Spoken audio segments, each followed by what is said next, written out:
2017 সালের 5 জানুয়ারি পরিবাগের বাসায় ছিলেন ইসলামী ব্যাংকের তৎকালীন ব্যবস্থাপনা পরিচালক আব্দুল মান্নান। ভোরের দিকে হঠাৎ করে তার সঙ্গে দেখা করতে আসেন প্রতিরক্ষা গোয়েন্দা মহাপরিদপ্তরের শীর্ষ পর্যায়ের কয়েকজন কর্মকর্তা। জানান তাকে তাদের সঙ্গে যেতে হবে।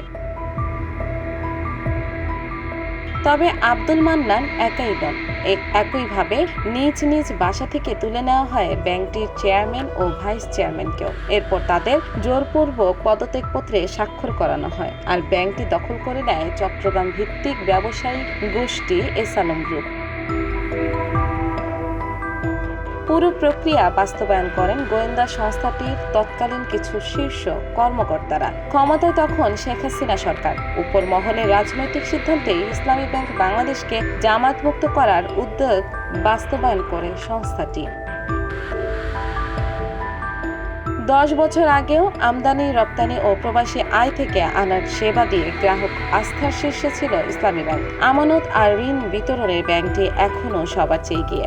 2017 সালে ব্যাংকের অন্যতম শীর্ষ গ্রাহক ছিল এসালম গ্রুপ। ঋণ ছিল প্রায় 3,000 কোটি টাকা। এই জন্য ব্যাংকটির তৎকালীন চেয়ারম্যান, এমডি সহ জ্যেষ্ঠ কর্মকর্তাদের সঙ্গে গ্রুপটির ভালো যোগাযোগ ছিল। কিন্তু এই বছরের জানুয়ারিতে তাদের সবাইকে সরিয়ে এসালম গ্রুপই যখন ব্যাংকটি দখল করে নেয়, তখন সবাই হতবিহ্বল হয়ে পড়ে। নিজেদেরই এক গ্রাহককে একেবারে ভিন্ন রূপে দেখতে পান ইসলামী ব্যাংকের কর্মচারীরা। চেয়ারম্যান ও এমডিকে পদত্যাগে বাধ্য করার পর নতুন কর্মকর্তা নিয়োগে চাপ দেওয়া হয় বাংলাদেশ ব্যাংকে।